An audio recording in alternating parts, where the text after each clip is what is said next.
Hi, Ben. Is it just Ben? For now. You're right. I'm okay. How are you? Oh no, it's not very good signal, but we'll see. Oh, it's not bad. It's not bad. Yeah, good. Is it clear, Ben? Yeah, seems so. Okay, that's all right. Hi, Ben. I was thinking we should put a couple of screens up, and then you can link straight into that. You wanna what? Are you cool, brother? Put it on. Where's it? Where's? Huh?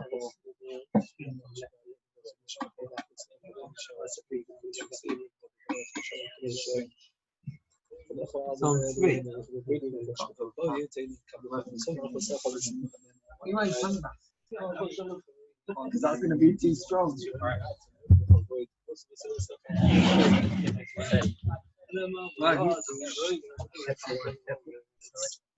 Need a bigger one. What wire? Need a bigger one. You can get any size one. It's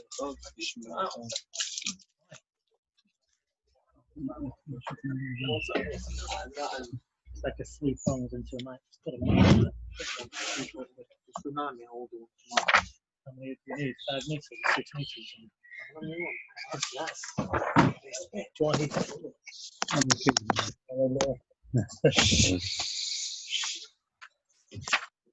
I've got another minute. It's only 1 minute to 8. Is everybody okay? Nu, what can you tell me? Nice, something good news in 1 minute.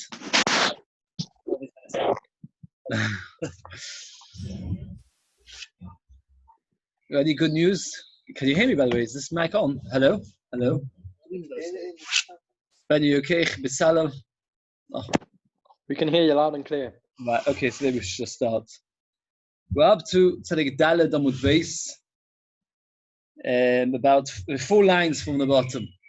We're discussing various cosmetics that a lady might do and which Issa is involved. So the Mishnah says, V'china Goydeles Chulu. Somebody, the Mishnah lists 3 kinds. Goydeles, we said, is making plaits. Koicheles is an eyeshadow. And Pekeses means to part their hair with their fingers. So the Gemara says, Goydeles, Koicheles, Pekeses, V'shumay Mechayva. Why should a woman be chayav for doing such a thing? This is the Gemara, Mabavna, Abisi, Babchanina. Goydeles, plaiting B'shumay Vegas. It's a form of weaving. Just like we're not allowed to clothes on Shabbos, it's not allowed to weave one's hair. Koicheles, eyeshadow, Mishum Koiseves, it's like writing underneath the eye. Koicheses, Mishum Tovo, it's spinning. When the lady gets busy with her hair, hopefully she has more hair than I have, but when she gets busy with her hair, then she can start spinning it around and making it into, spinning a thread into, what? No, that's what do? You take a lot of thin fibers and you make out with a proper thread, so you spin it. So that's what she's doing to her hair. So the Gemara says, is this a normal way of weaving? Is this a normal way of writing? Is this normal spinning? This is not weaving, this is not writing. Why should she be chayav?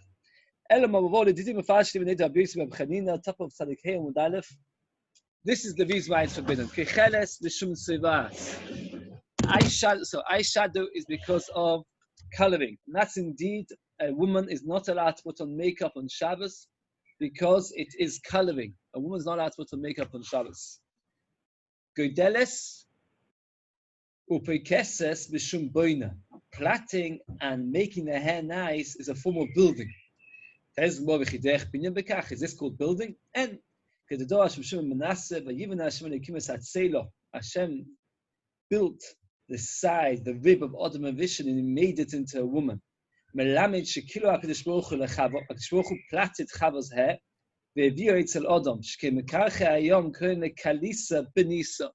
That a plait is called benisa. So Vayivan, the Gemara in Brachos tells us this Gemara, and the Gemara says that from here we learn that even a very important person should take a chelak in the mitzvah of Simchas Chosam Mekale. You shouldn't say it's beneath you. Here we see that HaKadosh Baruch Hu himself made Chava look more attractive for Adam Avishon. What did he do? He made her have plaits, which in which is a very beautiful way of having your hair. So therefore, when we see the pasuk is Vayivan, he built, and we explain the word Vayivan as he plaited a hair. So that is a derech binyan. So one's not allowed to make on Shabbos plats because it's a form of binyan. Says the God, if a person does any of these things, like plaiting or eyeshadow for herself, it's only awesome to Rabbanim. We showed him to a friend chayeves, she's chayev. Why is that? Why is there a difference putting eyeshadow on yourself or eyeshadow on your friend? The answer is when you do it to your friend, you can do it in a skillful manner. So therefore, it's a normal way of doing malacha. When a woman does it to herself, she can never do it properly. She can never do it well. So if it's like a shinu, it's like it's not maleches machsheves, it's not a proper skillful malacha. So if it's only awesome to do abonon. Another halacha mishum abeleza ishul isav israk al panel mishum tzavas. A woman shouldn't put across her face a kind of srak, or a kind of red paint, which would put over her face to make her look red. In those days, looking red was considered very beautiful. You shouldn't do that. Remember that more earlier, Zera made his daughters look red. Fake tan, I suppose. Fake tan. Similar. So therefore, the Gemara says that's forbidden because that's a form of color. And now we carry on with other things Mishnah talks about, which is similar to our Mishnah. Tonu Rabbanon. Achayil of milking. Mechabetz. Mechabetz is separating the milk from the whey. That means you put the milk in a kind of cloth, you sieve it, and you separate the two parts of the milk. V'amegabin, a person who makes cheese, then krugogera is the size of a dried fig. That means either he milks the side of a dried fig or makes cheese that size. And mechabet, some do sweeps. V'amerabetz, some do sprinkles water on the floor. Or some do takes honey out of the honeycomb. Shogag b'Shabbos, does it by mistake on Shabbos chayav chatos. Haze it be Yom Tov, it does it on purpose on Yom Tov. Leika al boim gets malka. Stiver Rabbi Lezer. Rabbi Lezer holds that all of these cases are issa deraisa. Milking is awesome in that Torah. Making cheese is awesome in that Torah. Sweeping is awesome in that Torah. Throwing water down on the floor is awesome in that Torah.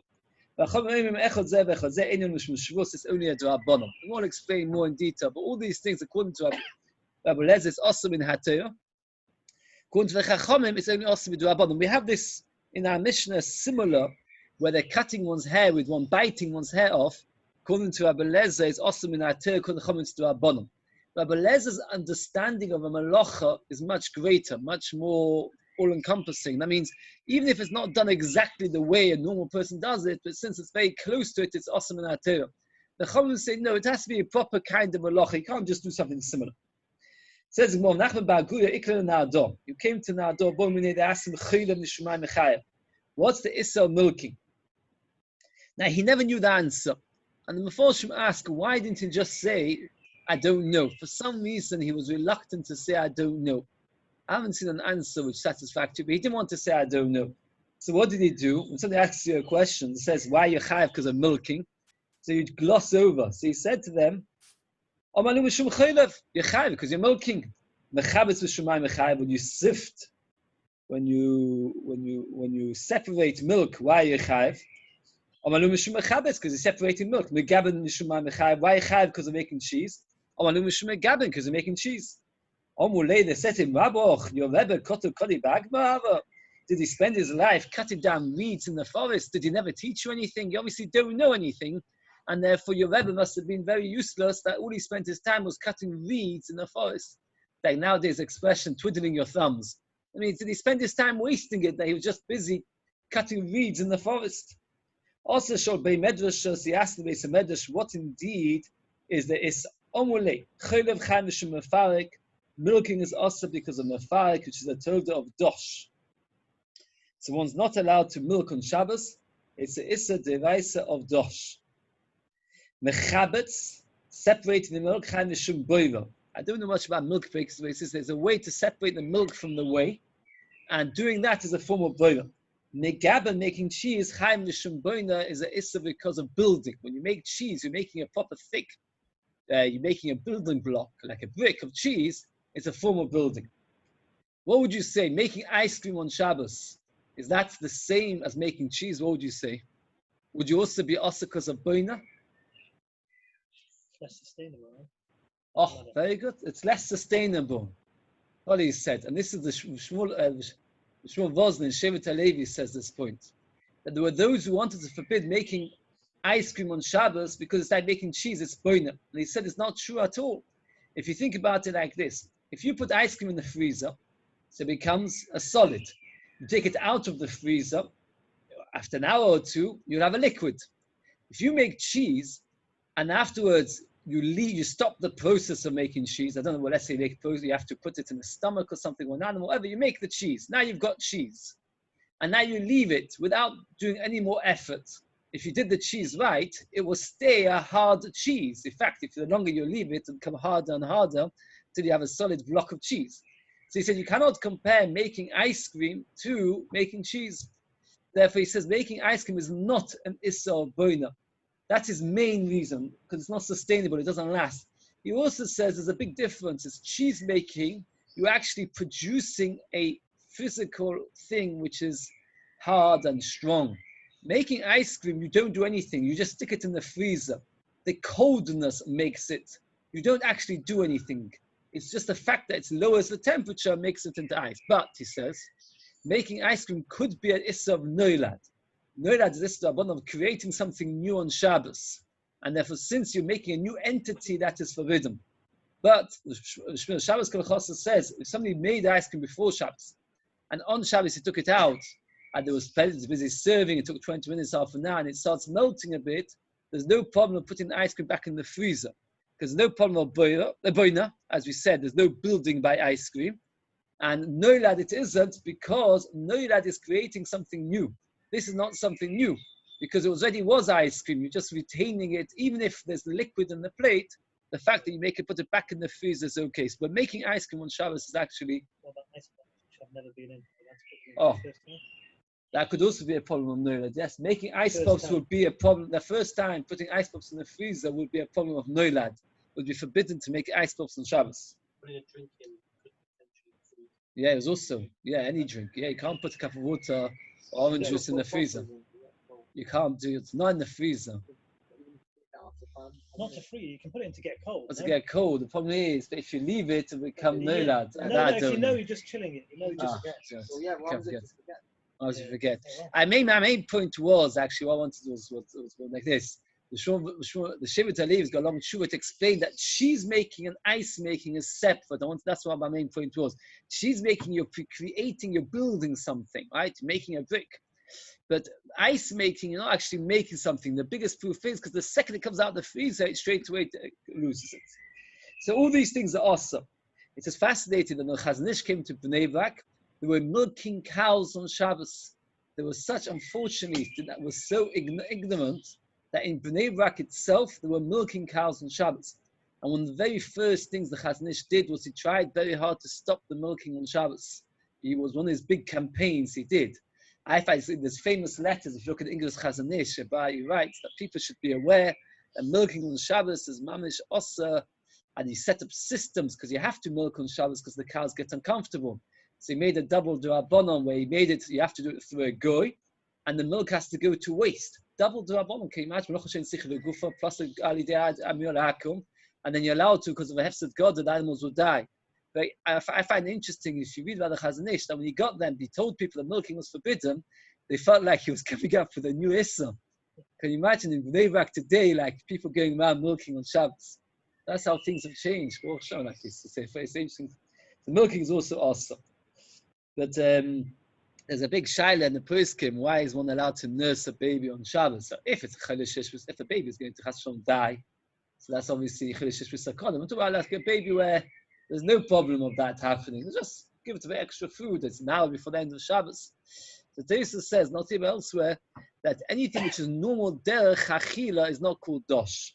So therefore that is permitted. Okay. Says the Gemara, Amachabed hamarbet v'avoide chelet achalus vash.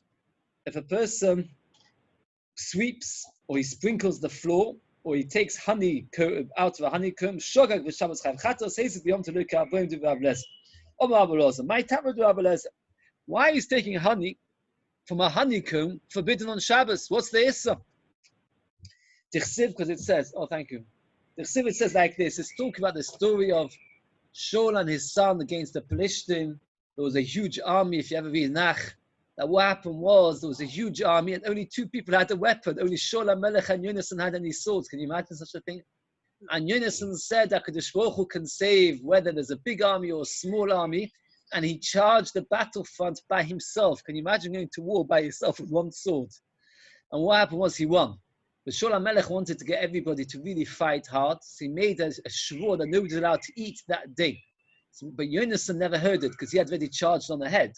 So when he was hungry, he dipped his stick into a honey and ate it. And afterwards, there was a big shaila what to do with Yonasan. You say, Yonasan Yomos Asher Osa Yeshua L'Dol Azis B'Yisrael. If you say V'yitim L'Chamotzei Shabbos, should Yonasan die who made this great Yeshua? That's that possible referring to that story because there was a question whether to put him to death for eating without permission. But anyway, so the pasuk there says, "Vayitbol Oisei dipped his stick b'yaris hadvash in the forest of honey." And it's a question: why is the honey called a forest? Why is it not called a honeycomb, a honey hive? Why is it called the forest of honey? What's the connection between the forest and honey? Just like if you pull a tree out of a forest, you're chayav for uprooting. To teach us that somebody who takes honey out of a honeycomb, it's like plucking leaves or branches off a tree, and therefore a person would be chayav chatos. That is the chiddush, and that's why the pasuk refers to the honey as the forests of honey. The Maisa, we don't actually paskin like that. We paskin it's only awesome bonon to take honey out of a honeycomb. But according to Rabbi Lezer, it is awesome in Hatova to take honey out of a what's the word? Hive or comb? What's the word for it? From a honeycomb. From a honeycomb. Taking honey from a honeycomb, according to Rabbi Lezer, is awesome in Hatova. According to we paskin to Rabban. It says, well, Amema, Shoa Zilcha b'mechuzah. And Nema permitted sprinkling water on a dusty floor in Mechuzah. Omar, he said, why did Chazal say it's forbidden? They might come to flatten holes, which is the issa of chayrish. In Mechuzah, everybody had stone floor. This is very important. Halacha comes up a lot. Nowadays, we sweep. We sweep our houses. If you ever after a meal, you want to sweep it out to sweep. Now, if you looked a minute ago, we just said that mechabed sweeping on Shabbos, according to Ablez, is awesome in Hatayra. According to the Chum is awesome in Rabbanon. So how come we sweep? The answer is that be'etzem he's passing that sweeping is mutter min Hatayra.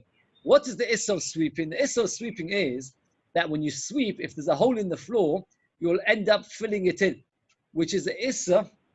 If it's outside, it's chayrash. If it is inside, it is boina. You're making your house, the floor straight. It's better for building purposes, better for plowing purposes. Mashenkin said that in Mechuzah, nobody has earth floor. Everybody has stone floor. Since everybody has stone floor, there's no reason to make a gzera. And therefore it's permitted. And the same logic applies here in Manchester. I would say probably 100% of the people in Manchester do not have earth floors in the house. They have either carpet or whatever it's called, lino, whatever it is. Laminate, and therefore there's no problem with sweeping. So Amema said you're allowed to sweep. The more carries on. Ravina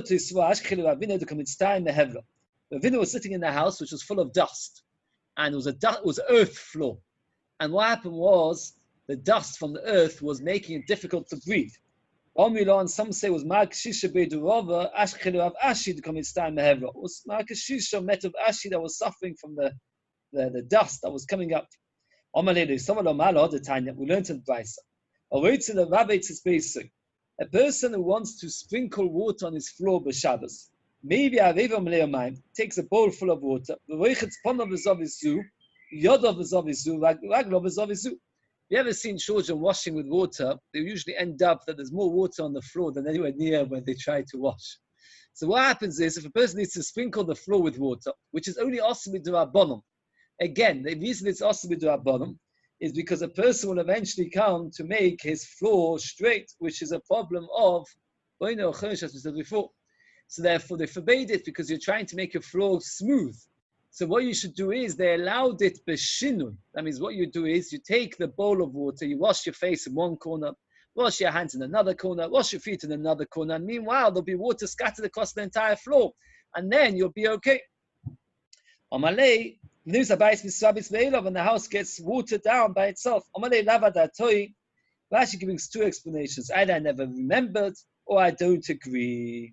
It says machlokas if you're allowed to b'derech shinui throw water all over your floor. Let's just finish this. A wife of Talmud Chacham, a daughter of Talmud Chacham who knows the halacha correctly, now better space of a Shabbos, she's allowed to do it. How? By washing her cutlery in different areas. She washes the bowls in one corner of the room, the spoons in another corner of the room, and that's how she makes the whole room full of water.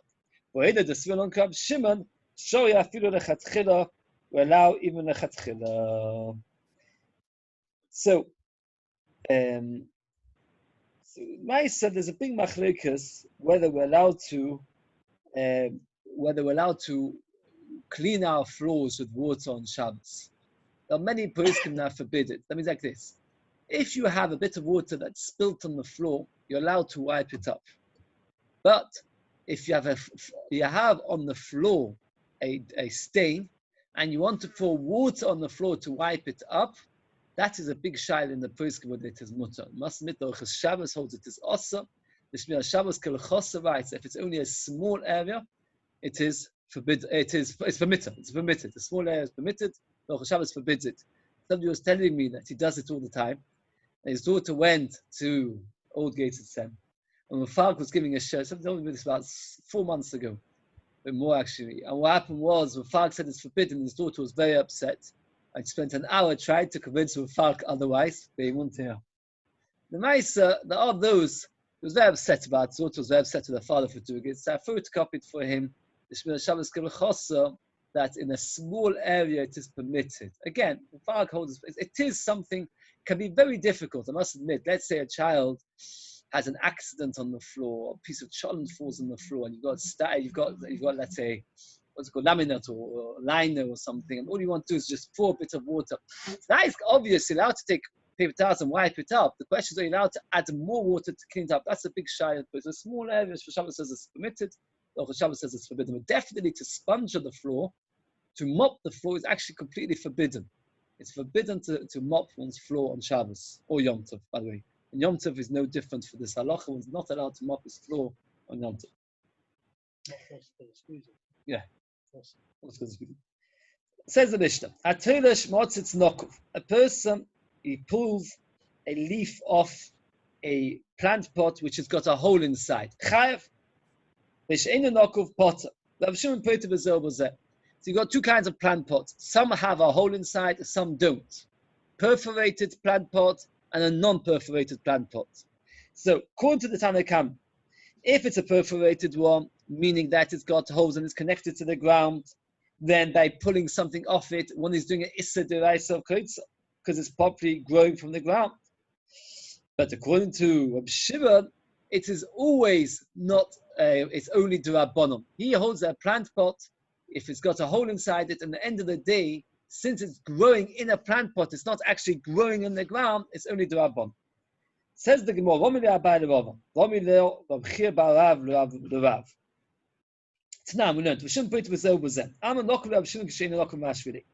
that means, Shimon, obviously from our Mishnah, it is clear that he holds that a plant pot which has a hole, a perforated plant pot, is considered not part of the ground, because of Shimon holds that if that's a person got in his house, a plant pot with holes he's got in his garden, and he starts pulling off, let's say, peas or strawberries growing off the plant pot.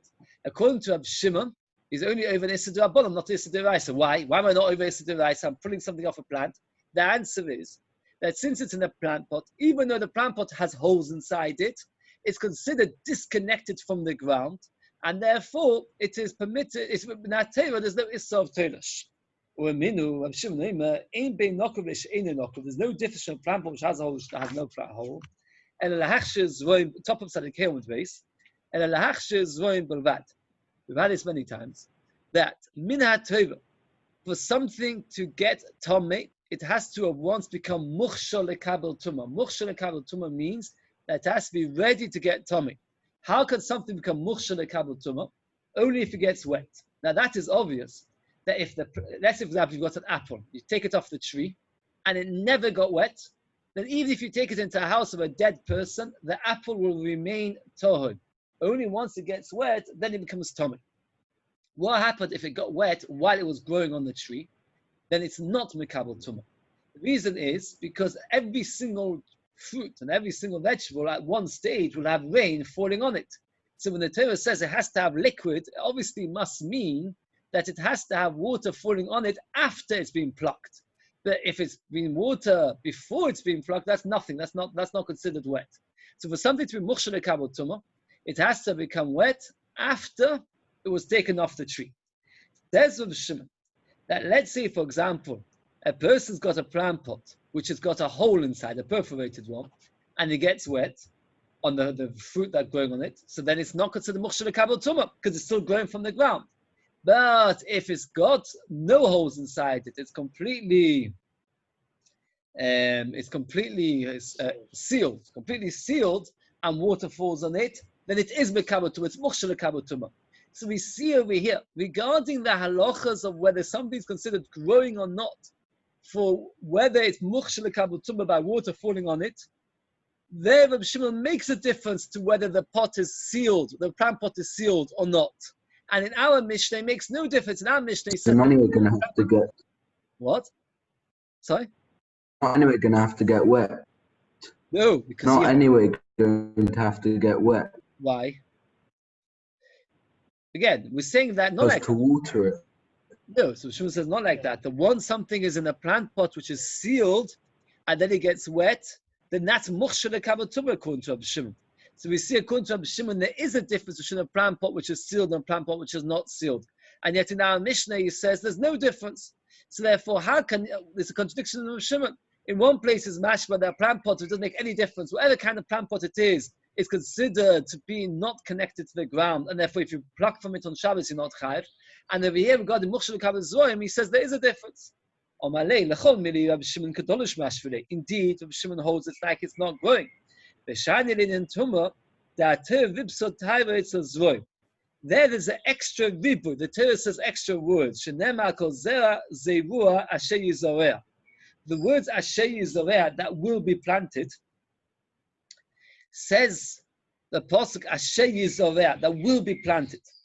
Asher yizoreh means something which is ready to be planted, something which is in a plant pot, even if it's got. Even if it's in a plant pot which is sealed, which is perforated, in a plant pot which is perforated, and therefore it's still got a nika from the ground, such a plant pot you can't call it asher yizoreh, because it's not in a position that you're trying to plant it. It's in a position that you're trying to keep it growing, and therefore it's not considered mukhshel mekabel tumah if it gets wet. Basically, Rav Shimon holds that any plant pot is considered as if it's already no longer connected to the ground, because it's in a plant pot, it's not in the ground. Except for mukhshel mekabel tumah, where mukhshel mekabel tumah, since the Torah adds the words asher yizoreh, which will be planted, only something which is in the position that you're trying to plant it again, and something which is in a plant pot which is perforated is not being planted again, it's still growing from the original growth. And therefore such a plant is not mukhshel mekabel tumah if it gets wet. That's the only time that he holds that a plant pot indeed is considered that it's growing in the ground because of the words asher yizoreh. But normally he calls it as if it's cut off the ground. Now, what does it mean that always all plant pots, he says, are considered not mechuber lekarka? Well, how many nafkaminas are there? So we've got a nafkamina for Shabbos, and if he holds a plant pot is not mechuber lekarka, it's not considered growing. So if you pull something off, you're not chayav on Shabbos. And we said they got a hechsher mekabel zoyim. But what does the Gemara mean? Lechol mili, for everything. So the Shini said there's other things. For example, shmita. According to Rab Shimon, if you've got something growing in a plant pot, there'll be no problem with shmita. Or another thing is that karka is to acquire property. You have to do kesef shtar or chazaka, and the taltalin you do it b'meshicha or hagbor. So let's say I go to your house and I want to buy off you a plant pot, right? So I give you £10. Is it mine or not? So it depends. If a plant pot is ground, so Karka niknas bekesef shtav chazokas. Therefore, it becomes mine. That if it's metaltalim, which Shimon holds it's metaltalim, it's not mine until I do meshicha or hagbor. And there's other nafkiminas. For example, to do a prusbul, you have to own property. You have to own some land. Let's say the only thing that I own is a plant pot. Is that considered owning land according to Shimon? No, it's not. It's not considered owning land. Or, for example, there's other halachas. That means according to Shimon, all plant pots are considered not attached to the ground, right? The person it's not considered like property. It's considered like a metaltalin, not karka. Okay.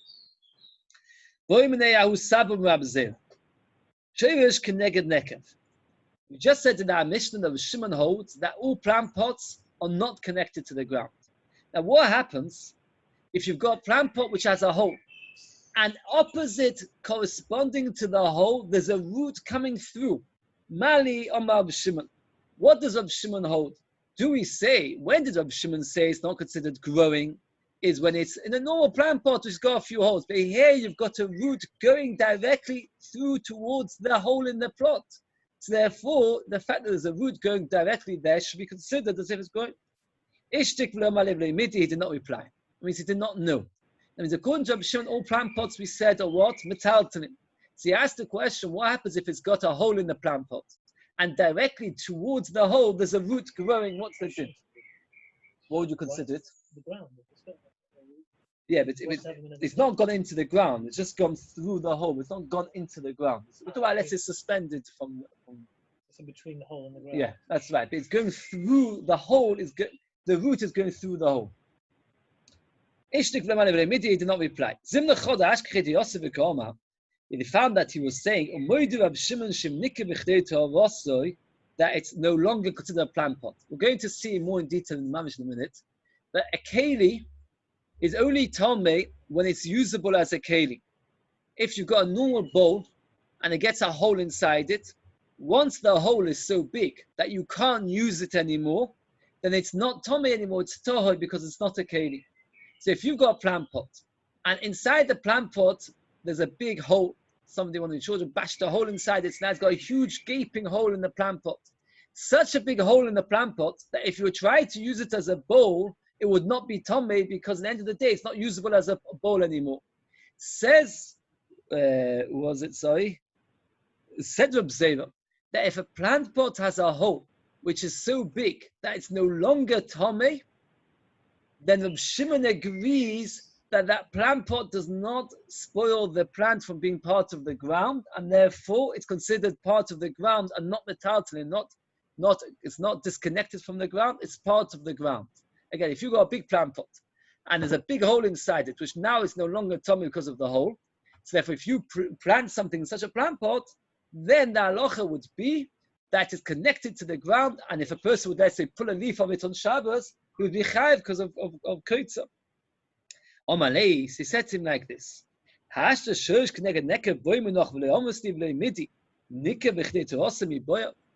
is a question in logic.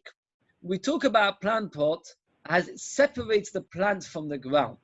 What would you consider a bigger chiddush? The Gemara says that the Ahus Saba held a root which is connected to the hole. Where there's a hole, the root goes through. That's more likely to be connected to the ground than a plant pot which happens to have a hole. As Rashi says, the hole in the plant pot could be on one side of the plant pot, and on the other side is, let's say it's a very big bowl like this, a huge bowl. And on one side there's a massive hole inside the plant pot, right? You've got a huge plant pot, and on one side is a huge hole. And I plant on the other side. So the roots will not go through the plant pot, because after all, over here the bowl is still standing. And then he says, in such a case, you said that since it's got a big hole and it can't be used anymore as a keli, so it's not tamei. So in such a case, it's not considered a plant pot and it's part of the ground. They said, but they said, I don't understand your logic.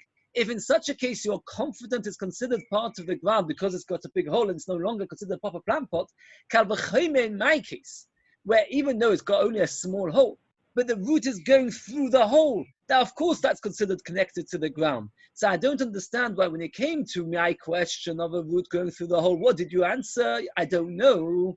But when it came to a bowl which has got a hole inside it, even if the hole is on the other side, just because there happens to be a big hole and therefore it's no longer used as a keli, then you are sure that it's not makabel to it, and then you are sure that it's not a proper plant pot and therefore it's part of the ground. So I don't understand your logic.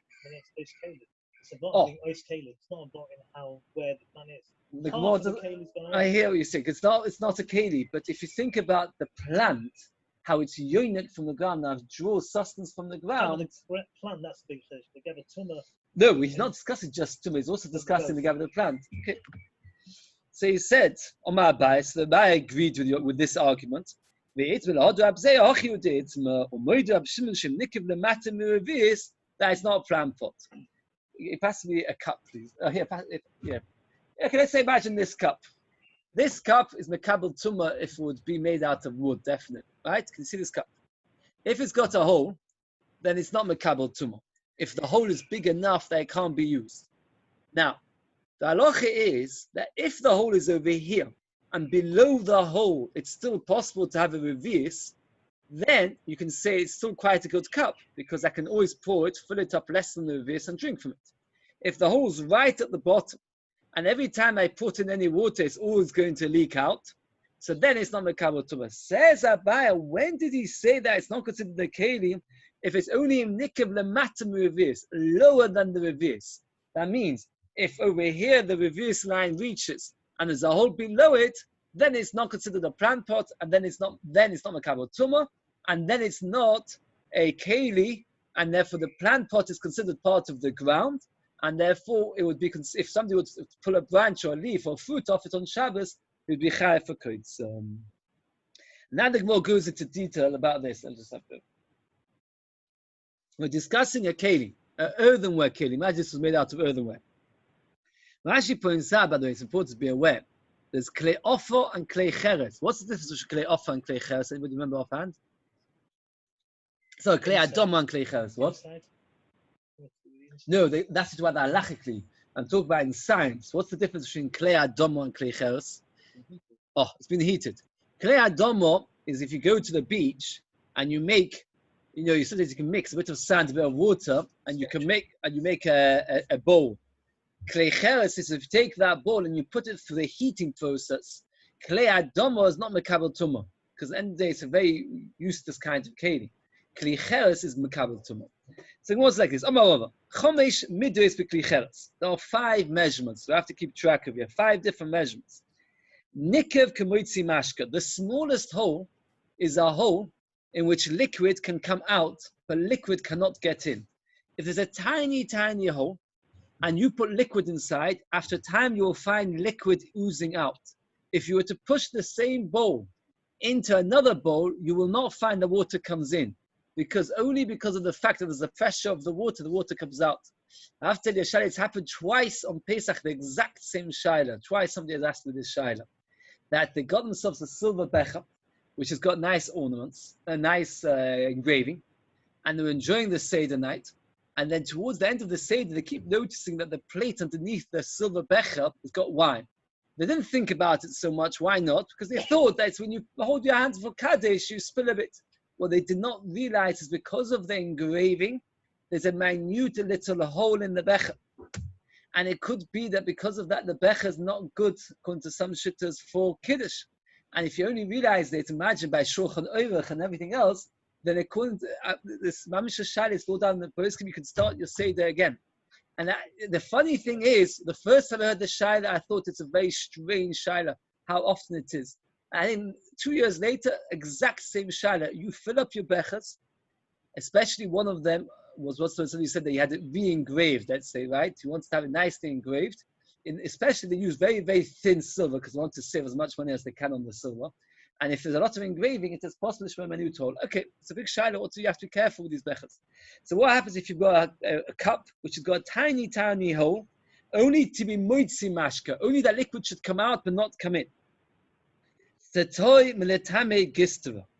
Gistra is a broken piece of earthenware. The Gemara explains this later, but I'm going to explain it now, otherwise we won't be able to have what's going on. The Gemara says like this, that when somebody has a cup or a bowl that has a small hole inside it, a very small hole, so nowadays we'd probably throw it in a bin. But as we pointed out already many times, in the olden days, people recycled a lot more. So what do? if you've got a bowl which has got a leak, what do? You take a broken bowl, which has been broken into pieces, and you put the small piece of the broken bowl underneath the part that it's leaking, and in that way it catches all the leaks. But let's say the broken piece of bowl itself gets a leak inside it, then what happens is, then people throw it out. As the Gemara later says, you bring a gistera, a broken piece of earthenware, for a proper bowl, but you don't bring a gistera for a gistera. You're not going to bring a broken piece of bowl for a bowl. That's therefore a broken piece of bowl. That person doesn't do. So if you've got a broken piece of pottery and it's got a tiny little hole, what's the halacha? It's ta'or. It's not mekabel tumah. Why is it not mekabel tumah? Because you're not going to use it. What's the only thing that a person would use this broken piece of earthenware for? To collect that which is leaking from another bowl. If this one itself has a little leak inside it, you're not going to use it. So it is toy. So it's toy, but the time gistera will not become tummy. Expression. What? Because we're going to have, it's a good point, the word toy here is going to be used in various manners, some of them not meaning purity, but some meaning others. That's why I told him gistera. Rashi itself, like, okay, we'll see. The halacha is that when you make po'ah adumah water, you have to mix the ashes of the po'ah adumah with water, and then you sprinkle it. When you mix the ashes with the water, you have to put it in a bowl. If the bowl's got a hole inside it, you can't use that bowl to collect the ashes and to collect the water, and it's no good. But if the bowl has got such a small hole that all it does is leaks water, but it doesn't put water inside, then you can use that bowl for ashes and water of the po'ah adumah again. If you've got a kli cheres with a tiny little hole, so that if it's a proper cup, would it be tamei? What would you say? A proper cup has got a tiny hole that it leaks. What would you say? Is it tamei or toy? No, it's tamei. Tiny one. Tiny hole. No, I'm saying it's tiny hole. You can still use it, so it's tamei. If it's a broken piece of earthenware and it's only made to catch drops and it's got a tiny hole inside it, then it's toy because now it's useless. If it's got a tiny hole and you want to use it to collect the waters of the po'ah adumah and ashes, then it's okay. It's only got a tiny hole. That's the smallest ship. Nikev kekunas mashka. If it's got a bigger hole, one that liquid can go in. Not only can liquid go out, liquid goes in. Here, toy does not mean pure. Here, toy means it's no good. It's useless. Like te'er yomi, the day has gone. Te'er can sometimes mean that it's finished. It's no longer usable for mechatos. The word toiv here is very unusual. It is useless to be used as a keli for klicheres. That means if you got a cup and water can get in because it's got a hole inside it, and you want to use it to collect waters and ashes of the mechatos, it's no good. It's useless. You can't use it. It's still considered a keli that, according to the chachamim, this is considered a plant pot, which therefore, even though it's got a tiny hole, but at the end of the day, it's mainly sealed, right? It's only got a small hole, the water can get in, that's all it is. But that's still considered enough of a plant pot which is sealed, that if afterwards a person throws water over it, according to the Chachamim, it's now mukhshe lekabel zvoim, because it's considered a sealed plant pot, and therefore the plant pot is disconnected from the ground, and if you put liquid over the fruit, it's now mukhshe lekabel zvoim. Nikev kesherish cotton, if it's got a hole the size which a small root can go through, this is already a much bigger hole. Before we're talking about a hole the size maybe of 0.5 millimeter, and then maybe the size of 1 millimeter. Now we're talking about a hole with a size of a few millimeters. So it's now considered part of the ground, and therefore if you throw water on something growing in that plant pot, it will not be mukhshe lekabel zvoim, because it's not mukhshe lekabel tumah, because at the end of the day, it's part of the ground. It's considered as if it's still growing. But it's still tummy. Why is it tummy? Why, if I've got a cup and it's got a hole a few millimeters big, is it still considered tummy? The answer is because I can still use it. What can I use it for? To store olives. If I want to use it to store olives, and that's what the normal purpose of these earthenware cups were for, so therefore it's still useful. Since it's still useful, therefore it's mekabel tumah. Nikev k'motzei zeisim, if it's got such a big hole that olives will fall out of it, Toy b'lekabel. So therefore now it's toy, and therefore it's not got tumah anymore, because if you touch it, it's a useless keli. Rashi explains that if a person designated the cup to store pomegranates inside it, and pomegranates are much bigger than olives, therefore it's still tamei, because now it's got a use. If you've got a cup at home and you designate it to store your pomegranates inside it, even if it's got big holes inside it, you'll still keep it. So therefore it's still mekabel tumah. If the hole is so big that pomegranates will fall out of it, toy miklum is completely toy, meaning it's not considered a keli. So if you've got a bowl at home and it's got such big holes inside it that pomegranates would fall out of it, it will not become tamei. Until the majority of it is broken. Meaning like this. There's a special halacha that an earthenware keli inside the home of a tmei mace, if there's a lid sealed on top of it, the things inside the earthenware keli will not become tummy. So let's say you want to store your olive oil, that it shouldn't become tummy ever. What would you do? You would put it in a flask, an earthenware flask, put a lid on it, seal the lid, and then even if it goes into the house of a dead person, it will not become tummy. Indeed, that's what they used to do in the times of the Beis Hamikdash. The special flask they found, the Chashmonoim, was a flask of earthenware which was sealed with a lid on, and it can't become tummy, even in the house of a tmei mace. Now, what happens is, if you've got this earthenware vessel, you seal the top, and it gets a hole in the bottom. Do we say, now it's got a hole, so that tummy, it's in the house of a dead person, so the tumah goes through the hole and into the food inside? Or do you say, wait a second, this is the keli, and the keli is sealed, and therefore it's not mekabel tumah? The Gemara answers, if the majority of it is smashed open, then the tumah gets through. If the majority of it is closed, even if there's a massive opening inside it, the food inside it will be toy. So if you want to protect your food from becoming tummy, even if it's an earthenware vessel, even if it's sealed, even if it's got a big hole inside it, it's okay, as long as the majority of it is still there. I heard that the size of the klicheres that it should be okay is the size that a pomegranate can come out. Perhaps what you heard was as follows: that an earthenware keli, which has got a lid sealed on it, even if it's got the whole of the size of a pomegranate, then the tumah can't get in. Bigger than that, if a pomegranate can get through, then the tumah can get through. A second ago, Rava told us that when you've got an earthenware keli, the tumah only gets in if the majority of it is smashed. Let's get it clear again.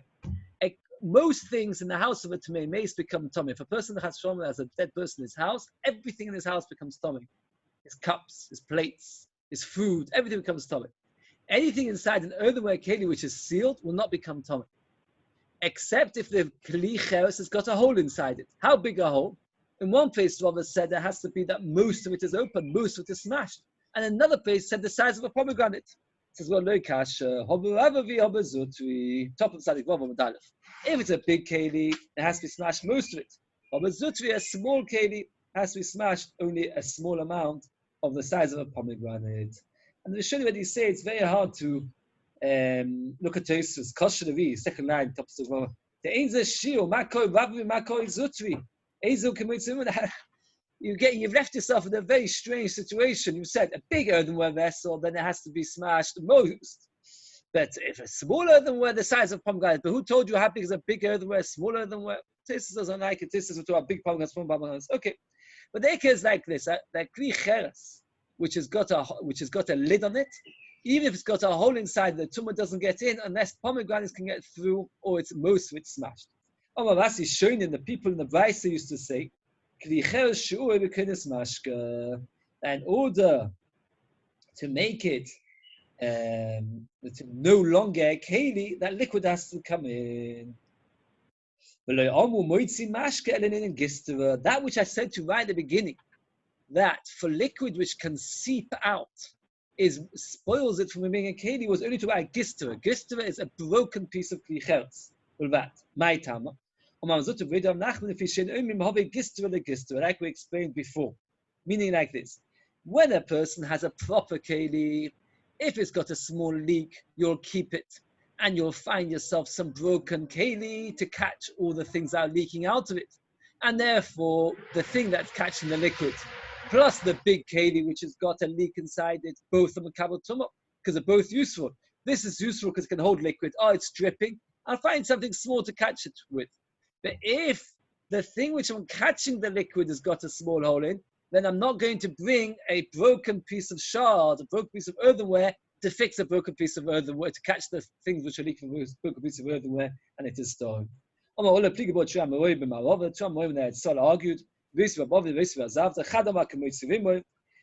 to Rashi, this machlokas is referring to the machlokas of hechsher zvoim, for something to become considered tolush, that if liquid falls on it, it's mushal lekabel tumah. One man says it's like and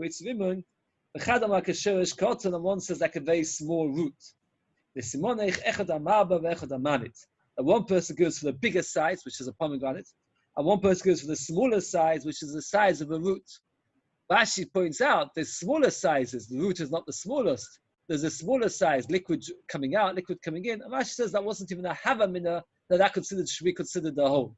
So regarding a plant pot, in order that it should be considered disconnected from the ground, that if you put water over the fruit, it should be mokshen and kabel zvoim. It's a machlokas. Does it have to be the size of a pomegranate or the size of a root? That in order for it to be no longer tomei, it has to be that olives can fall out, which is exactly like what we said earlier, that once olives fall out, people don't use it unless you designate it for pomegranates. But generally, people don't use it, and therefore it's toy. That's